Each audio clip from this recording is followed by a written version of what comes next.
A hora da AmCham Angola. A hora da AmCham Angola, o seu magazine de negócios. Acompanhe aqui todas as novidades sobre as relações comerciais, educacionais e culturais entre Angola e os Estados Unidos da América. A AmCham Angola está afiliada à Câmara de Comércio dos Estados Unidos da América, a maior organização de negócios do mundo, representando mais de 3 milhões de empresas em vários setores e países. A hora da AmCham Angola. Todas as quartas-feiras, das 10 às 11, nos 95.5 FM. Luanda, Antena Comercial. A República de Angola conquistou por mérito próprio um lugar de realce no concerto das nações. Devemos continuar a pugnar pela manutenção de relações de amizade e cooperação com todos os povos do mundo. Angola dará primazia a importantes parceiros, tais como os Estados Unidos da América. Nós buscaremos amizade e cooperação com todas as nações do mundo. Nós reforçaremos velhas alianças e formaremos outras novas.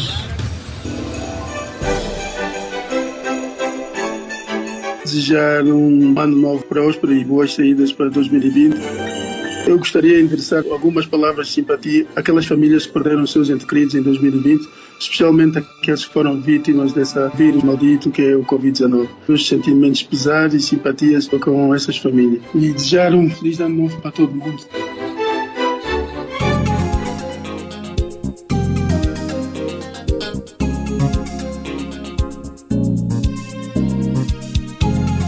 Bom dia, estimados ouvintes da ALAC. Sejam bem-vindos a mais uma edição da Hora da AmCham, programa de rádio da Câmara de Comércio Americana em Angola. Este programa conta com a produção, realização e apresentação de João Costa, técnica e sonorização de António dos Santos. Cá estamos para trazer-lhe toda a atualidade sobre o que de mais importante acontece a nível da atividade comercial da Câmara de Comércio Americana em Angola. Hoje é quarta-feira, dia 16 de dezembro de 2020, e vamos trazer-lhe mais uma vez a rubrica do petróleo e gás, em que vamos ter o engenheiro Pedro Godinho e também o José Oliveira. Ambos vão analisar os temas propostos para hoje. Esperamos de si, caro ouvinte, que fique connosco e acompanhe esta atividade. Estamos a acompanhar a Hora da AmCham Angola. O programa de rádio sobre as oportunidades de negócios e as relações comerciais, educacionais e culturais entre Angola e os Estados Unidos da América. Todas as quartas-feiras, das 10 às 11 horas, aqui na LAC. Vamos começar os temas escolhidos para hoje. São a liberalização do fornecimento do petróleo às refinarias aos preços do mercado. Vamos também procurar analisar a questão da Sonangol, que se prepara para vender combustíveis nos países vizinhos. Estamos a falar da Namíbia, a República Democrática do Congo, a África do Sul e a Zâmbia, e também vai a São Tomé. Também há a questão dos fundos de abandono. São fundos que são financiados pelas operadoras e que servem para desmantelar instalações petrolíferas em fase de abandono, quando chegar o período em que já não será necessário continuar a operar estes campos petrolíferos, por assim dizer. As petrolíferas pegam dinheiro e depositam numa conta em dólares. A maior parte destes valores estão no exterior do país, e estes fundos de abandono são, de acordo com o presidente do Conselho de Administração da ANPG, estão em dólares, o equivalente a 7 mil milhões de dólares fundeados, e foi decidido recentemente que parte deste valor vai ser utilizado, entre 5% e 15% do valor dos fundos de abandono será utilizado para financiar a dívida soberana angolana. O tema é que a dívida soberana angolana não tem um nível de investimento alto, que é o limite, tem que ter pelo menos nível de investimento, e Angola não tem este nível à dívida soberana. Não havendo, entretanto, há este tema e esta preocupação da parte das operadoras, e o que se sabe estará em negociação entre as operadoras e as autoridades angolanas. Vamos também falar sobre esse tema durante a edição de hoje do seu Hora da AmCham. Outro tema também para ser analisado é perspectivas para o preço do petróleo em 2021 e fatores que vão impulsionar o preço do petróleo para acompanhar. Por fim, falaremos da estratégia de exploração, impacto na economia de Angola, desafios e oportunidades. Vamos então começar com mais uma edição do nosso programa. Começaremos por colocar as questões a José Oliveira. José Oliveira, muito bom dia. Bem-vindo à Hora da AmCham. Bom dia, ouvintes. Bom dia, colegas de painel. E bom dia, Joel. E vamos começar por falar da liberalização do fornecimento de petróleo às refinarias aos preços de mercado. O que é que pensa sobre o assunto e que impacto pensa que vai ter na economia? Será que as operadoras vão entrar neste negócio? E será que terá impacto no setor da distribuição, esta medida? Esta questão da liberalização do mercado interno com fornecimento às refinarias a preço de mercado é bem-vinda, mas para que isto funcione em pleno é preciso haver garantias de pagamento de diferenças de preços. Isso, com o país na crise financeira em que está, não é muito fácil.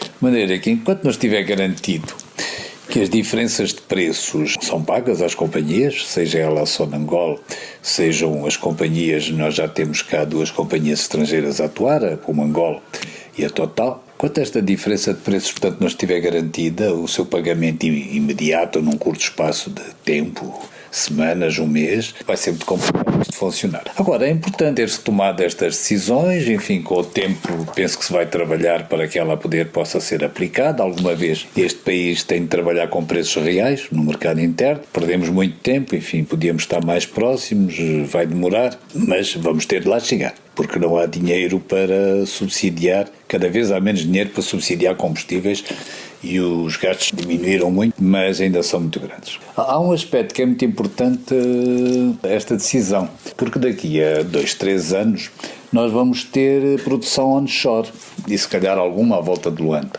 E se tivermos produção onshore à volta de Luanda, e o mais natural é que ela seja em pequena escala, 2, 3, 500, 2, 3 mil, 4 mil barris dia, o mercado natural é a refinaria, quer dizer, não se pode pensar em exportação, em montar terminais de exportação, quando as produções são pequenas, abaixo de 20 mil barris, digamos assim, por dia. Portanto, e um produtor de onshore tem de vender mais ou menos aos preços de mercado. A decisão é importante e quando começar o onshore a produzir, vamos ter de garantir, pelo menos para esses casos, o petróleo possa ser fornecido a preços de mercado e que a refinaria depois os possa compensar com a venda de produtos refinados. Portanto, é importante, mas vai demorar a aplicar-se na prática. Muito obrigado, José Oliveira, por esta explicação. Vamos também procurar ouvir a opinião do engenheiro Pedro Godinho sobre o assunto. Engenheiro Pedro Godinho, que pensa sobre a liberalização do fornecimento de petróleo às refinarias de Angola aos preços do mercado, uma vez que antes a Sonangol entregava o petróleo com desconto, não é? E às vezes as melhores ramas de Angola forçava-se a Sonangol a ter prejuízos, que entregava petróleo da refinaria a preços do mercado e vendia a preços fixos e subsidiados e muitas vezes sem receber os valores em tempo oportuno.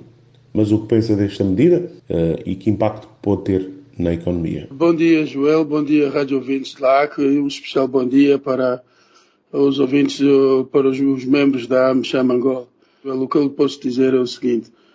Naturalmente que qualquer operador ou qualquer multinacional, isto é investidor, só tem apetência em fazer um investimento ou envolver-se num negócio quando hajam garantias de retorno do seu investimento e, naturalmente, a maximização dos lucros.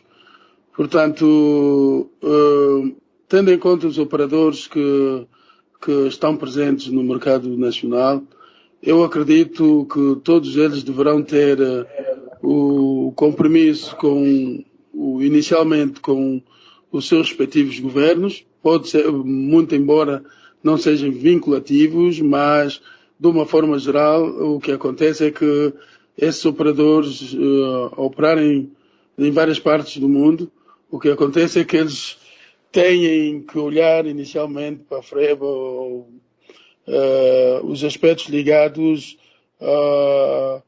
às necessidades internas dos respectivos países. Isso quer com isso dizer, por exemplo, uma Total, que é uma operadora estatal, naturalmente, antes de vender o seu petróleo ou o petróleo resultante das suas operações no mundo, olham exatamente pelas necessidades internas. As americanas foi-lhes exigidas e também esse compromisso durante muitos anos, porque as necessidades dos Estados Unidos eram bastante superiores à produção interna. Contudo, para que haja uma atração de operadores a venderem petróleo à refinaria, eu penso que isso só será possível ou virá a acontecer se os preços do crudo a serem fornecidos à refinaria tragam alguma vantagem às mesmas. Porque se isso não acontecer, claro está que eles vão preferir comercializar e vender o seu petróleo nas fontes que já estão consolidadas, as fontes habituais, e não embarcarem num outro mercado cujas incertezas poderão existir. Muito bem, engenheiro Pedro Godinho, muito obrigado por este esclarecimento. Mas a Sonangol fica aliviada, não é? E pelo menos a liberalização parece-lhe bem ou parece-lhe mal? Muito rapidamente, em um minuto. Parece-me bem, mas é importante ver. Para mim, a única preocupação que se põe, e sobretudo no timing, era ver qual será o resultado final desta decisão. É que, de facto, em termos de ciências económicas, o preço devem ser estabelecidos pelo binómio procura e oferta.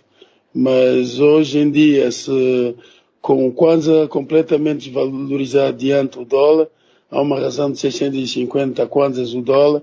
Quer com isto dizer, se o preço do petróleo, o litro de gasolina for cotado a $1, quer dizer que o litro teria que ser 650 mil Kwanzas, ou 650 Kwanzas, contra os atuais 170 e tal.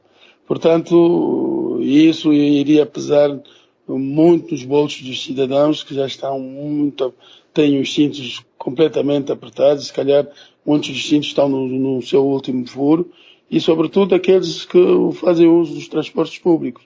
Portanto, o que eu penso que devemos sempre seguir as recomendações das ciências económicas, mas também temos que ver o impacto social que isso vai provocar. Para mim, o mais importante é ver exatamente a materialização desse decreto, em que altura é que ele se vai materializar, porque para o fazer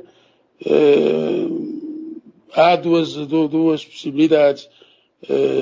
Implementar o decreto, naturalmente o preço terá que ser liberalizado, o preço da gasolina. Se ele for liberalizado, o preço do combustível sai dos 170 e tal o litro para 600 e tal. Portanto, isso será um bocado complicado, dado o momento que o país está a atravessar, que é essa crise económica ou financeira que afeta o país há aproximadamente 6 anos. Isso é desde 2014.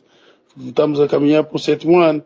Portanto, as coisas estão bastante complicadas, não é? E então é importante encontrar um equilíbrio entre a aplicação das recomendações das ciências económicas e a situação social, que é fundamental. Porque isso acontecer, eu acredito que o primeiro impacto era ver as corridas, quer dizer, o preço a nível dos táxis, dos transportes privados, a subirem vertiginosamente e darem cabo das economias, das magras economias que naturalmente o cidadão já tem e que acredito que muitos deles, os seus proventos não sejam suficientes para cobrir os 30 dias do mês. Portanto, a minha preocupação é essa. É bem-vindo o decreto, mas a minha preocupação é tão somente a aplicação do mesmo, se isso conduzir à retirada dos subsídios dos combustíveis numa altura como essa. Muito obrigado, engenheiro Pedro Godinho. Vamos ouvir João Oliveira, ainda sobre este tema deste segmento de ação, a nível da distribuição, ou seja, downstream. Pensa na estratégia da Sonangol de vender combustíveis na Namíbia, na República Democrática do Congo, na África do Sul, na Zâmbia e em São Tomé e Príncipe. Como princípio estratégico, acho correto. Agora, A médio prazo, a Sonangol tem de se concentrar no mercado interno de combustíveis, onde tem muito que melhorar. A Sonangol, pelo interior do país, em muitos sítios tem um mau serviço. Tem problemas com os concessionários, bombas que não são devidamente abastecidas, que não são devidamente geridas. Eu viajo bastante de carro. Este ano não tive de castigo, claro. E tenho visto situações caricatas em vários pontos e nas estradas principais do país. Claro que há exceções, há bons concessionários da Sonangol, mas em muitos casos não são eficientes, não mantêm o serviço com a qualidade que lhe devia ser exigida. E isto é um problema muito curioso e que já se arrasta, porque como a Pumangol já está no mercado e espalhada pelo país, se a gente analisar, e mesmo sem ir espreitar a contabilidade da Pumangol, pelos dados globais estatísticos, sabe que as posições de venda da Pumangol são muito mais rentáveis que as da Sonangol. Ora, isso está errado. Não há razão nenhuma especial para que a Pumangol tenha posições muito mais rentáveis que as da Sonangol. E agora temos a Total aí e, portanto, qualquer dia já não é só a Pumangol, se calhar vamos tendo também a Total com posições mais rentáveis que as da Sonangol. Portanto, a Sonangol no mercado há 40 anos, isto é um pouco inadmissível. Portanto, acho que ela se deve concentrar no país, melhorar os seus serviços, mudar de concessionários em muitos casos, que foram escolhidos por influências e pressões políticas locais, nas províncias especialmente, resolver essa situação e depois sim pode ir para os países vizinhos. Mas atenção, os países vizinhos, nomeadamente a sul, tudo o que se diz Namíbias e por aí abaixo, Botsuanas e coisas, estão bem organizados e são concorrenciais, de maneira que têm de ir com uma estratégia bem definida, com a equipa que for dirigir o negócio em cada país bem preparada para não se espetar e não ir acumular prejuízos. Muito obrigado, José Oliveira. Vamos ouvir a opinião do engenheiro Pedro Godinho. Engenheiro Pedro Godinho, o que pensa dessa estratégia da Sonangol de vender combustíveis aos países vizinhos? A minha preocupação está sempre ligada ao timing, não é? Porque as necessidades de combustível, por exemplo, de gasolina, sobretudo a gasolina, anda aí por volta dos 80 mil a 90 mil barris dia. E a capacidade de processamento de Angola, do país, nesse momento está por volta dos 60 mil barris dia. Portanto, o delta, o diferencial entre a necessidade real do país e a sua capacidade de produção poderá andar aí entre os 30 mil ou 40 mil, porque eu refiro meus 90 mil barris dia, isso o ano passado ou há ano e meio. Portanto, é possível que esses valores, esses números estejam atualizados e para cima. Havendo esse diferencial, quer com isso dizer que a Angola tem que importar combustível. Quer dizer que para importar esse combustível tem que queimar divisas. E se o país já não tem divisas para poder suportar todos os outros projetos, há projetos que estão condicionados por falta de convertíveis, como é que vamos então importar combustível para vender combustível na região? Eu penso que a estratégia é boa e será sempre boa. Desculpe, engenheiro, a Sonangol usa as suas divisas, não? Desculpe, engenheiro, a Sonangol usa as suas próprias divisas para importar, não é? Com base no seu próprio negócio, sendo uma empresa, ela não tem de ir ao BNA para solicitar. Sim, tá bom. Eu tenho alguma dificuldade com um país com problemas de autossuficiência em termos de um produto, o país exportar e deixar o mercado à mercê exatamente da importação do mesmo. Eu tenho muita dificuldade, porque o normal é garantir a autossuficiência do país e então o excedente exportar. É o que habitualmente vemos, não é? Mas se a estratégia é outra, vamos ver se de facto isso terá efeitos, porque nós já tivemos aqui, pelo menos, sentimos muito recentemente um arrepio à nossa coluna vertebral, quando, pelo menos, o país, Angola, teve dificuldades em honrar ou pagar prontamente as suas obrigações com o fornecedor de combustível. Portanto, isso acontecer, um cenário como esse, o que pode acontecer é o risco de paralisar o país, não é? Portanto, eu penso que essa é uma questão estratégica, vital, nevrálgica para um país. o fornecimento das fontes de energia. E então penso que antes de pensarmos em exportar, pensamos atingir a autossuficiência interna, para depois então o excedente, resolvido o nosso problema interno no país, então o excedente ser vendido posterior. Foi sempre assim que as coisas conduziram-se, pese embora na economia de mercado há governos, por exemplo, agora os Estados Unidos decidiu liberalizar a venda do crudo, mesmo tendo necessidade de cobrir com a importação de 4 milhões de barris dia. Mas, quando falamos dos Estados Unidos, é uma economia pujante, super pujante, e naturalmente tem os seus recursos para poder contrapor as necessidades de importação. O que não acredito que Angola esteja nessa condição. Portanto, eu diria esperar para ver exatamente a aplicação dessa estratégia, se é funcional. Mas tenho cá as minhas dúvidas. Obrigado, engenheiro Pedro Godinho. Vamos agora a chamar novamente o Sr. Oliveira para falar sobre a questão dos fundos de abandono. Já aqui tivemos a explicar que os fundos de abandono são valores depositados pelas operadoras de blocos petrolíferos para que, quando chegue a fase final, quando termina a produção, poder desmantelar os campos petrolíferos, se fazer recurso a esses valores que são fundeados desde o início da produção e que, quando chega a hora do abandono destes campos petrolíferos, fechar os poços, utiliza-se este valor que é depositado. Esses valores estão em dólares, maioritariamente estão em contas de garantia ou escrow account, se preferir, no exterior do país. Há alguns aqui no BAI, Banco Angolano de Investimento, e nós gostávamos que nos ajudassem a entender. Sabemos que estão fundeados cerca de 7 mil milhões de dólares. O que nós gostávamos de saber, se José Oliveira, o fundo de abandono foi dado a luz verde a uma comissão de trabalho constituída pelo Ministério das Finanças, Ministério dos Petróleos, Banco Nacional de Angola e as operadoras, que iria ver de que forma é que se iria aplicar este investimento em 5 e 15% do fundo de abandono na dívida soberana angolana.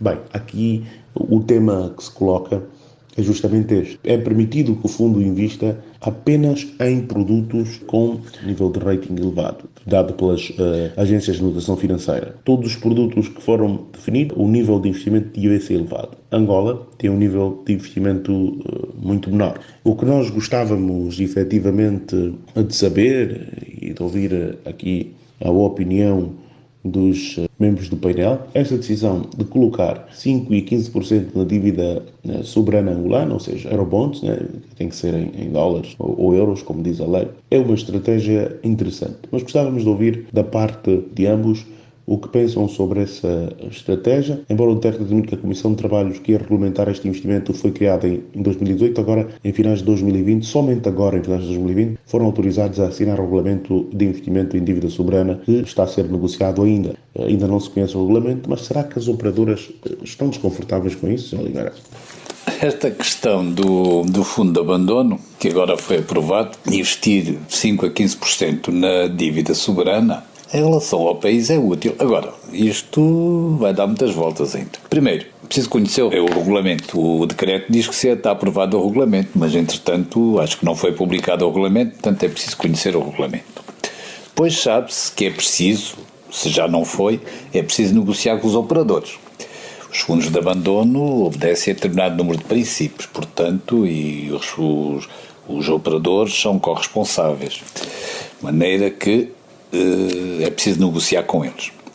E aqui é um obstáculo difícil, porque normalmente quando se retém dinheiro, e os fundos de abandono no fundo são uma retenção que é feita ao longo dos anos de produção para depois fazer o abandono das estruturas e dos campos, dos poços, essa coisa toda, portanto demoram uns anos, há dinheiro acumulado há uns anos. Normalmente os procedimentos de investimento são em títulos com garantia de investimento. O que quer dizer? Que tenham uma boa notação de investimento. Ora bem, o país, Angola, não tem uma notação de investimento pelas agências de rating internacional. Portanto, isto tem de ser muito bem negociado. É verdade que são 5 a 15% dos fundos soberanos, tem de ser muito bem negociado e para ser ultrapassado, se calhar é preciso haver uma garantia extra. Uma garantia extra, talvez via BNA, para que os operadores concordem com este procedimento. E claro que esses investimentos têm de ser em dívida soberana titulada em dólares, porque ela depois tem de ser paga em dólares, não pode ser em kwanzas, que poderia haver desvalorizações e perdia-se dinheiro que seria necessário depois para o abandono futuro dos campos e das instalações. Portanto, acho que ainda é um bocado cedo. Vamos primeiro olhar para o regulamento, quando o regulamento for conhecido, depois saber como é que se desenvolvem as negociações com os operadores para ver o que é que depois o país pode beneficiar em relação a isto. Se for posto em prática é útil, mas vai demorar se calhar algum tempo a ser posto em prática. Engenheiro Pedro Godinho, sobre o tema dos fundos de abandono, também gostávamos de ouvir a sua opinião. É uma boa ideia Angola recorrer aos fundos de abandono? Diz-se que estão de 7 mil milhões de dólares fundeados e 5 e 15%, naturalmente, que é um valor interessante. Pode, por favor, ajudar-nos a entender essa estratégia? O que impacto pode ter na economia que estará a passar à volta deste tema? Ok, de facto, eu ia começar por um lado. Acredito que é uma medida inteligente, porquanto o fundo de abandono muitas vezes é depositado numa conta e permanece ociosamente, naturalmente, sem capitalizar. Porque o que é o fundo de abandono? O fundo de abandono é uma reserva financeira que as companhias que operam no país são obrigadas a criar para garantir que no fim do exercício da atividade, isto é, na altura que o petróleo, que a atividade de produção de petróleo numa determinada região termine, pelo menos que haja recursos financeiros bastantes para retirarem todos os seus equipamentos, aquelas plataformas, de forma a não criarem problemas ambientais. Portanto, o fundo de abandono é um fundo que é reservado para cobrir as despesas de fim da operação num determinado bloco. Por exemplo, são construídas plataformas, que essas plataformas que vemos, sobretudo as plataformas fixas, no meio do mar, no meio do oceano, e então, quando a produção de petróleo já não é economicamente rentável neste bloco, o que é com isso dizer? Que o bloco ou a operação de um determinado campo está no seu fim de vida, o que se faz é então desmobilizar. E essa desmobilização tem custos. E esses custos, naturalmente, o que qualquer país, o que todos os países fazem, é garantir que quem vai operar numa determinada região tenha recursos financeiros bastantes para depois desmobilizar e repor o meio ambiente de forma a cumprir com a legislação ambiental deste país.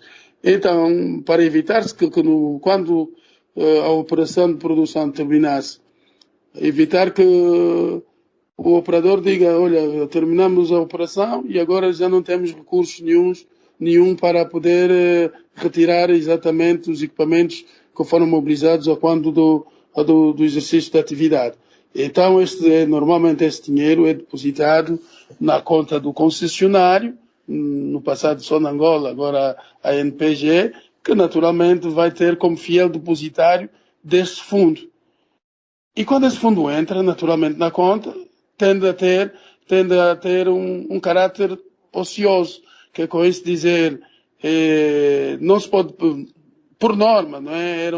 O fundo deve estar ali e muitas das vezes as operações levam 20, 30, 40 anos ou mais. Então, esse fundo, em vez de estar exatamente ocioso durante todo esse tempo, a estratégia é capitalizar esse dinheiro. Portanto, a ideia é boa, o princípio é bom. Agora vamos ver como é que esse princípio vai ser aplicado, não é? Porque a eficiência de qualquer decreto e qualquer processo depende sempre da forma como esse processo é gerido. E então é o que eu posso dizer. Aí quanto às operadoras, naturalmente para as operadoras eu penso que não deve pesar muito e não deve criar aqui muitos transtornos, por uma razão muito simples. As operadoras respondem às exigências, às obrigações legais dos países onde operam. E essa exigência, o que os contratos PSA, os contratos de partilha de produção definem, é que ao iniciar as operações tem que fazer o depósito desse fundo. Com base nesse depósito, o país decidir gastar de forma indevida, naturalmente, no fim das operações, o que os operadores vão dizer é nós não estamos em condições de retirar ou de repor as condições ambientais, porque já depositamos o fundo aí. Então, o que queremos fazer é bater à porta do fiel depositário e dizer que precisamos do fundo para poder, então, repor as condições ambientais previstas por lei. Se depois o fiel depositário dizer que é o país anfitrião, disser que não tem esse dinheiro, naturalmente o que eles vão fazer é sair sem cumprir com essa obrigação.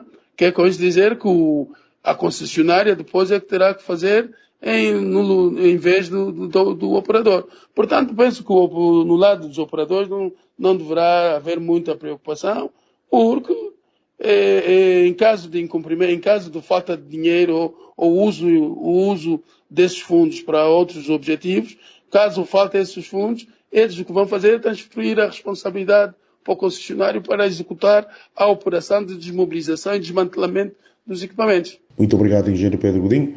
Vamos agora, José Oliveira, falar sobre as perspectivas sobre o preço do petróleo em 2021, né? E fatores que poderão impulsionar. Quais são os fatores que vão impulsionar o preço do petróleo em 2021? Fala-se que no primeiro trimestre de 2021 diz que vai ser difícil, os preços vão estar em baixo. Pode, por favor, dar aqui alguma chega? Esta questão, preços em 2021, isto de fazer previsões de épocas de grande instabilidade como a que temos vivido nos últimos meses, é quase que uma lotaria. Mas, enfim, vamos olhar com alguns dados o que é previsível. Mas antes de pensarmos em 2021, vale dizer que agora os preços, o petróleo está mais ou menos à volta de $50. Nós temos ramas angolanas que ontem estavam a ser vendidas à volta de $50. Cabinda, Dália, a cotação era $50, que não eram expectáveis aqui há um tempo. Isto apareceu com a hipótese das vacinas, que quando se anunciou que as vacinas iam ser aprovadas, mas acontece também por muita especulação financeira, quer dizer, os mercados financeiros estão a puxar, mercados futuros, puxaram o preço do petróleo para cima. E não é muito sustentável, estes preços à volta de $50 não são muito sustentáveis, e já vamos compreender agora quando falarmos em 2021. Os primeiros meses de 2021, os primeiros 3, 4, excepcionalmente sim, se o sucesso das vacinas não se começar a notar, vão ser difíceis, porque vai haver mais petróleo no mercado do que vai haver um excesso de oferta sobre o consumo. E isto vai acontecer numa altura em que os estoques dos principais consumidores, incluindo a China, estão muito acima do normal. Os estoques dos países, dos grandes consumidores, que fazem parte da Agência Internacional de Energia e da China, estão cerca de 400 ou mais milhões de barris acima do normal. Não é o total, é 400 milhões de barris acima do normal. Portanto, isto tem influência, aparecer petróleo mais no mercado, como vai aparecer agora nos primeiros meses, porque nos primeiros meses do ano o consumo, normalmente, a não ser que haja um inverno muito violento, os primeiros meses do ano têm um consumo mais baixo do que o último trimestre do ano anterior. Depois, é importante que a OPEP consiga, o que está a ser difícil, consiga manter os cortes em vigor até março, mesmo que não sejam os atuais. Já houve uma condescendência de 500 mil barris para janeiro, que não estique muito, que não se pode esticar muito mais a corda, porque isso é fundamental para que os preços não desçam de $40. Porque se com a Líbia a subir e a tentar manter-se acima de 1 milhão de barris dia, o que é um fenómeno recente com 2, 3 meses, e com isso a OPEP decide para fevereiro diminuir os cortes, pode afetar a estabilidade de preços. E é verdade que os mercados futuros agora puxaram pelo preço, mas eles puxam pelo preço, depois ganham dinheiro, e há uma altura em que, quando não há sustentabilidade no mercado físico, os mercados futuros deixam de ter influência na elevação de preços e passam a ter uma influência contrária. Portanto, em suma, para 2021, digamos que até abril podemos ter cotações mais baixas que as atuais, aliás, vamos ter quase de certeza, esperemos que elas não baixem de $40, mas depois de abril, talvez maio, vamos assistir a melhores cotações e eu penso que as médias do ano que vem não vão andar longe, a média anual do ano que vem, se não houver mais imprevistos, enfim, e se o Covid começar de facto a conseguir ser combatido e a diminuir os confinamentos nos países industrializados especialmente, penso que vamos ter médias próximas dos $45, ou ligeiramente abaixo ou ligeiramente acima em relação ao ano inteiro de 2021. Muito obrigado, José Oliveira. Vamos agora ouvir o engenheiro Pedro Godinho sobre o mesmo tema. Quais são as perspectivas sobre o preço do petróleo em 2021 e que fatores acha que vão impulsionar o preço do petróleo? Olha, a perspectiva para mim é preocupante e sombria, não é? Por 3 razões fundamentais. Se olharmos historicamente falando, Angola está em recessão económica, vive uma redução das suas receitas e, sobretudo, petrolíferas, não é? Portanto, e tudo isso por quê? Porque em 2014 o preço do petróleo atingiu o pico, em 2014, naquela altura, foi $117. Desde essa altura, Joel, como vamos verificando, é que o preço vai declinando. Desde 2014 que o preço nunca mais voltou aos níveis de $100. Isso por quê? Número 1, há descoberta em todas as latitudes do mundo. Em todas as geografias há descobertas. Países que não sonhavam produzir petróleo estão a produzir. Não sonhavam produzir gás, estão a produzir. Portanto, por aí vemos que há uma tendência natural de aumentar a oferta desse commodity para o mercado. O que vemos é que há uma redução no consumo. E por que essa redução no consumo? Por várias razões. Nós vemos que o mundo mobilizou-se atualmente numa luta, num combate dos combustíveis fósseis, em especial o petróleo, devido à elevada emissão de CO2, que provoca o efeito estufa, e com o efeito estufa, naturalmente, vai provocando algumas alterações climáticas e provocando calamidades naturais e ambientais. Portanto, nós estamos a testemunhar esse movimento. E temos aqui a referência da Greta Thunberg, que tem apregoado aos 4 cantos e a necessidade exatamente de reduzir o CO2, o que implica pegar exatamente os combustíveis fósseis, tal qualmente o carvão e o petróleo. O gás emite, os níveis de CO2 emitidos pelos gás são inferiores comparado ao petróleo. Portanto, há essa luta aberta contra os combustíveis. Por isso, nós vimos que os países começam agora a sensibilizar-se.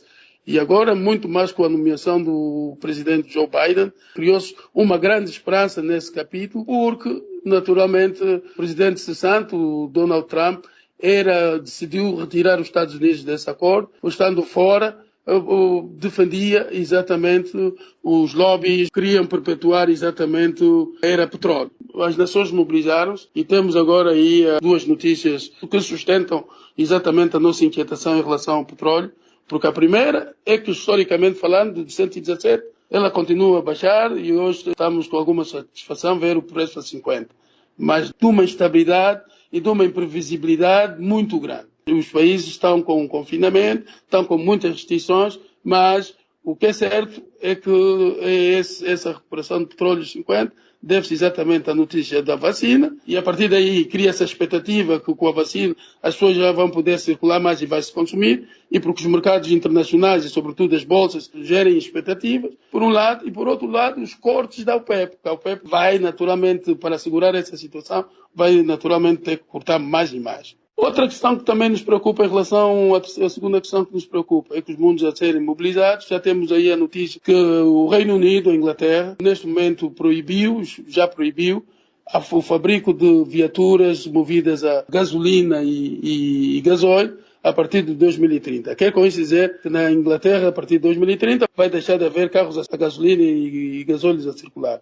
Isso tem um impacto negativo. A partir da altura, acredito que essa lei é emitida. Outro aspecto que também vai levar à redução do consumo, as aeronaves. A 29 de novembro, apercebemos que houve um voo direto de Frankfurt, um voo da Lufthansa, um 777, um Boeing 777, cargueiro, que fez a ligação entre Frankfurt e Xangai, movido com biocombustível. Quer dizer que não foi movido ao jet, que é a gasolina de origem fóssil, mas a biocombustível, que é um combustível derivado a partir exatamente de produtos cultivados. Portanto, a partir daí vemos que o futuro do petróleo está comprometido.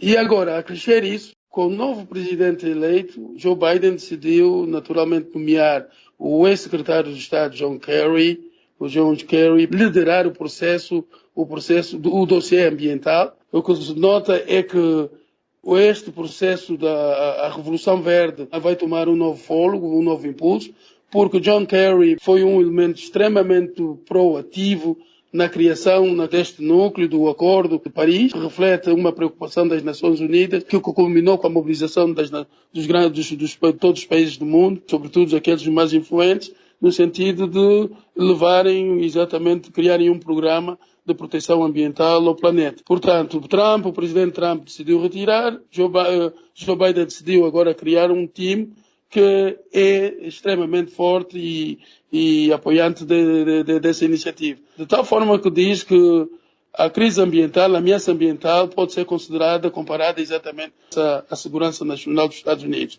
Quer com isso dizer que aí a entrega é forte contra o combate ao combustível fóssil ou todas as fontes que produzem elevados níveis de CO2, e o petróleo está nesta lista. E então, quando um commodity, quando um produto é indesejável para a maior parte do mundo, e sobretudo pelas grandes nações, e há de recordar que Angola esteve a aguardar para a melhor oportunidade para assinar esse acordo, porque diante de todos esses fatores, naturalmente que o petróleo vai enfraquecendo, e quando o produto é indesejado ou não é muito querido, o que acontece é que o seu preço baixa. As perspectivas não são muito boas para 2021 e para os anos vindouros, porque de facto o petróleo vai deixar de jogar esse papel, e então, por mais cortes que a OPEP vai fazer, o que a gente está a prognosticar e que nós prevemos é que a OPEP vai cortar até que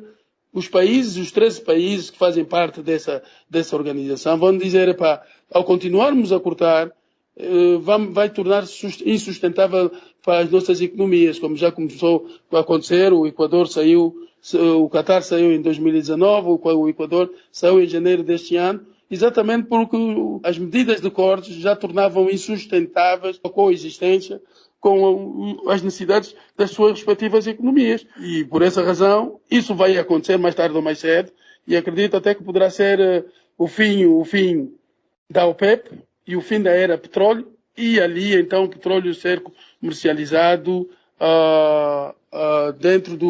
dentro dos princípios das ciências económicas, que é o binômio procura e oferta. Quer dizer que o preço do mercado vai ser regulado naturalmente em função da procura e oferta.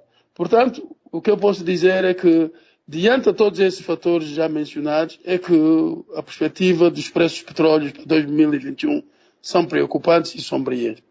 É certo que enquanto tiver a OPEP a cortar, naturalmente vai tentar sustentar os preços, mas não será por muito tempo, porque já estamos a acompanhar 2014 até a presente data, o petróleo continua a declinar. E, caro ouvinte, para fechar, vamos falar da estratégia de exploração de hidrocarbonetos em Angola 2020-2021. José Oliveira, que impacto pode ter essa estratégia na economia de Angola? Desafios e oportunidades? Eu vou deixar de lado essa ideia que, enfim, se tem falado muito, de que temos uma estratégia de exploração até 2025 e que vamos pôr 50 ou 55 blocos em pesquisa e coisa, enfim, porque acho que nós não vamos conseguir implementá-la.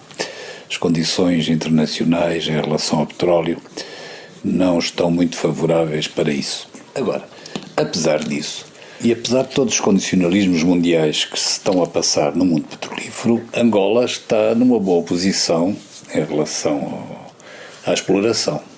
Porque se não vejamos, nós vamos ter para o ano o concurso onshore, portanto, e espero que acabe, até ao fim do ano esteja fechado. Portanto, para em 2022 haver algumas empresas a fazer pesquisa e onshore. São 9 blocos, mesmo que nem todos tenham concorrentes, se tiverem metade, 5 ou 6, já é um bom princípio para o onshore.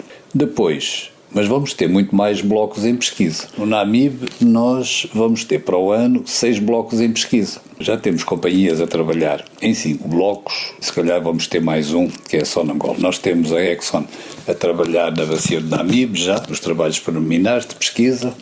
Vamos ter a Total a fazer pesquisa num dos blocos. Os contratos vão ser assinados, os contratos da Total, da Eni e da Sonangol para os 3 blocos da bacia de NAMIB do concurso vão, em princípio, ser assinados no princípio do ano que vem. Portanto, vão começar os trabalhos preliminares. Depois vamos ter no Kwanza. No Kwanza vamos ter a Total. Total vai fazer um furo de avaliação no campo de Golfinho para decidir os investimentos do bloco 20 e 21. Portanto, é outro aspecto importante em relação à exploração. Depois vamos ter no Congo um bloco em exploração, possivelmente já com furo, na primeira metade do ano, que é o bloco 48 da Total. Esse furo era para ser feito este ano, por causa do Covid, isso foi tudo adiado, mas em princípio vamos ter para o ano o primeiro furo do bloco 48 das águas ultraprofundas da bacia do Congo. Depois vão ser assinados os contratos do bloco 46 e 47, possivelmente está-se a trabalhar, a NPG está a trabalhar e o Governo com o Congo para ver se resolve o problema das fronteiras marítimas e possivelmente para o ano já há condições para assinar os blocos, os contratos de risco que estão previstos para os blocos 46 e 47 e portanto começarão os primeiros trabalhos de exploração. A Eni também já tem aprovado o contrato para o bloco 114, também é um contrato de risco, e portanto vamos também ter a Eni em águas rasas a fazer exploração. A Eni vai também começar a exploração no bloco central do onshore de Cabinda, que já está assinado o contrato e os trabalhos só não começaram antes por causa do Covid. A BP deve também assinar o contrato do bloco 1815, não sei quais são os planos da BP, mas se assinar o contrato dá início às coisas preliminares de exploração. Isto no total são mais 10 blocos que vamos ter em exploração. Dadas as circunstâncias mundiais em que o mundo petrolífero está a viver, isto é muito bom e, portanto, temos de estar... o trabalho desenvolvido tem sido positivo entre a NPG e as companhias, portanto, estamos bem. Em África, aliás, não vejo nenhum país que tenha as mesmas perspectivas do que nós em relação aos grandes produtores, claro. Acho que é positivo este aspecto. Quanto aos outros aspectos mais médio prazo, temos de esperar um pouco para ver. Engenheiro Pedro Vinho, estratégia de exploração, fala-se que Angola sofre com 3 fatores, o engenheiro tem estado sempre a dizer, sofre com a questão do preço e também com o declínio da produção. E para resolver o problema do declínio da produção e reposição das reservas de petróleo e gás, foi criada a estratégia de exploração de petróleo e gás 2020-2025. Agora que sabemos mais sobre essa estratégia, gostava de ouvir que impacto pensa que ela pode ter na economia de Angola, que desafios tem e que oportunidades, especialmente a nível das empresas. Acha que é fundamental criar-se um fundo petrolífero para financiar as empresas angolanas, para entrarem quer na exploração, quer também na prestação de serviços à indústria petrolífera? O país está a ser penalizado exatamente porque, numa altura como essa, está a ser extremamente penalizado porque registrou-se um contínuo declínio da sua produção, da sua capacidade produtiva, a partir do pico de 2008, em que testemunhamos a produção de 2 milhões de barris dia, e hoje a capacidade do país está aí no 1,4. Portanto, há um diferencial entre 2008 a 2020, 12 anos, portanto, houve há um diferencial de 600 mil barris. E se multiplicamos esses 600 mil barris por $40, seriam como qualquer coisa como 24 milhões de dólares dia que o país deixaria de encaixar quando tomamos como referência o petróleo de exportação. Não exatamente os lucros efetivos para o país, porque Angola naturalmente terá que partilhar esses lucros com as operadoras que produzem o petróleo. Mas é só para ver que, em termos de capacidade de exportação, receitas de exportação, Angola está nesse momento a $40 o barril, a perder qualquer coisa como 24 milhões de dólares dia. A atividade de exploração é extremamente necessária, o investimento da exploração é extremamente necessário, visto que a continuidade da capacidade de produção do país depende exatamente da descoberta de novos campos. Se não forem descobertos novos campos, naturalmente que o declínio continua a registrar, e então isso o investimento nessa área tem dois objetivos. Número um, estancar o declínio. Número dois, aumentar a produção. E continuo a dizer que Angola tem capacidade de atingir os níveis de 3 milhões de barris dia, porque neste momento o país, há mais de 60 anos, que só conseguiu produzir em 2 bacias, e neste momento só está a produzir numa bacia. Há mais de 60 anos a bacia do Congo e o Baixo Congo. Portanto, todas as plataformas de produção estão localizadas exatamente no offshore angolano, na bacia do Congo. E o país tem mais de 10 bacias conhecidas. Portanto, por isso é que eu digo que se com uma bacia ou com 2 bacias atingimos os 2 milhões de barris, um investimento sério na atividade de pesquisa permitiria então envolver as demais bacias que o país possui e atingir naturalmente os 3 milhões e posicionar Angola no top 10 dos maiores produtores de petróleo do mundo. Agora, o que é importante é a gestão dessa estratégia. Agora, quando me fala na questão do fundo, eu acho que toda a iniciativa que possa conduzir para assegurar exatamente o desenvolvimento dessa estratégia de pesquisa e exploração é sempre bem-vindo. Agora, quando me diz empresas angolanas, eu tenho muita dificuldade em olhar para aí dessa forma. O setor petrolífero é extremamente complexo. E se repararmos a Sonangol, que já leva 44 anos de existência, só consegue produzir 2% do petróleo em Angola. Quer dizer que 98% do petróleo em Angola é garantido pelas multinacionais. E uma Sonangol, a poderosa Sonangol, até agora, envolvido 44 anos, só consegue produzir de 2%. Quer com isso dizer que a indústria petrolífera é extremamente complexa, é capital intensivo. Portanto, enquadrar as empresas angolanas, antes de pensarmos ver as empresas angolanas, genuinamente angolanas, a não ser que seja uma multinacional, com registro em Angola e a partir daí ser considerada angolana. Mas quando nos referimos a empresas angolanas, são genuinamente angolanas. Então, sendo um facto, uma realidade, a complexidade do setor da indústria petrolífera de óleo e gás, eu acho que as empresas angolanas devem ser envolvidas exatamente, inicialmente, na atividade de prestação de serviços, com parcerias de empresas multinacionais, para transmitir exatamente os conhecimentos, a tecnologia e as oportunidades de negócio, as oportunidades de fazer dinheiro, e então consolidar o conceito de gestão a nível da indústria, e depois então passo seguinte,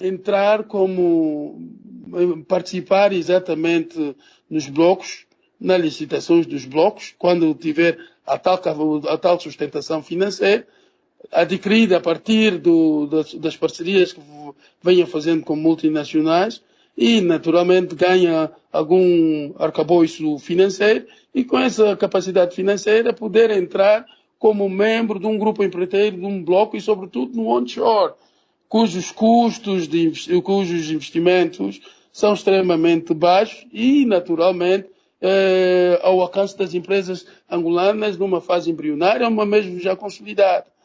E só depois daí, se de facto essa participação nesses blocos onshore resultar em sucesso, vai acumular mais capital e então com esse capital poder entrar como membro do grupo empreiteiro num bloco em offshore. E nesses blocos de offshore, se calhar entrar nos campos marginais, aqueles campos que já estão descobertos e que todo mundo já sabe que existe, é só trazer a sonda e furar e encontrar o petróleo, e não naqueles campos onde exige a exploração, ir ver se há algum prospecto ou não, se existe algum prospecto petrolífero ou não. Nesta fase não se deve entrar. Então, só depois daí é que nós podemos sonhar, então, em incluir empresas angolanas na pesquisa. Porque a pesquisa é uma atividade de risco. Pesquisar é tu mobilizares milhões de dólares, dezenas ou centenas de milhões de dólares, ir num determinado território, num determinado pedaço do território, tanto em onshore ou offshore, procurar ver se tem petróleo ou não. Se tiver petróleo, vai entrar para outra fase. Se não tiver petróleo, todo o dinheiro investido na pesquisa foi. Então, empresas angolanas ali, fundo para suportar empresas angolanas, eu tenho dificuldades em entender isso. A não ser que, de facto, exista um outro conceito. Mas inclusão de empresas angolanas é necessário, sim. É importante, sim. Mas vamos ser modestos. Em função da capacidade financeira dos angolanos, primeiro, entrar na prestação de serviço, associadas a empresas multinacionais, de forma a acelerar a sua formação e capacidade de gestão a nível do setor, e depois participar em licitações de blocos no onshore, porque mesmo ali também já o capital é intensivo, mas é uma perspectiva, se de facto a empresa angolana já tiver algum arcabouço, alguma pujança financeira, poderá naturalmente ter dinheiro para ir acompanhando, porque as operações são mais baratas, e também contando com a assistência, com o suporte das instituições financeiras, e depois para o offshore, mas no offshore, começar por aqueles campos marginais, aqueles blocos onde tem campos marginais. Não se aventurar, eu não estou a ver uma empresa aventurar-se a investir na pesquisa, porque a própria zona de Angola que está há 44 anos, com o dinheiro do Estado, com os bilhões que vamos ouvindo todos os dias aqui. Eu acredito que o sucesso de qualquer estratégia depende sempre da forma como temos os pés assentes no chão. E, realisticamente falando, não acredito que haja empresas angolanas, genuinamente angolanas. É isso que eu repito. Não uma multinacional que vem e faz o registro em Angola e depois pode ser empresa de origem americana, francesa, britânica, mas registrada em Angola. Não. As empresas genuinamente angolanas estão muito longe dessa fase. A pergunta direta que me fez foi fundos para suportar empresas angolanas na pesquisa, tenho cá minhas dúvidas. Muito obrigado, engenheiro Pedro Godinho. E assim chegamos ao fim de mais uma edição da Hora da AmCham, o programa de rádio da Câmara de Comércio Americana em Angola. Este programa contou com a produção, realização e apresentação de João Costa, técnica e sonorização de António Santos. A todos, a continuação de excelente quarta-feira. Nós voltamos na próxima semana. Até lá. Forte abraço. A Hora da AmCham Angola. A Hora da AmCham Angola, o seu magazine de negócios. Acompanhe aqui todas as novidades sobre as relações comerciais, educacionais e culturais entre Angola e os Estados Unidos da América. A AmCham Angola está afiliada à Câmara de Comércio dos Estados Unidos da América, a maior organização de negócios do mundo, representando mais de 3 milhões de empresas em vários setores e países. A Hora da AmCham Angola. Todas as quartas-feiras, das 10 às 11, nos 95.5 FM. Luanda, Antena Comercial.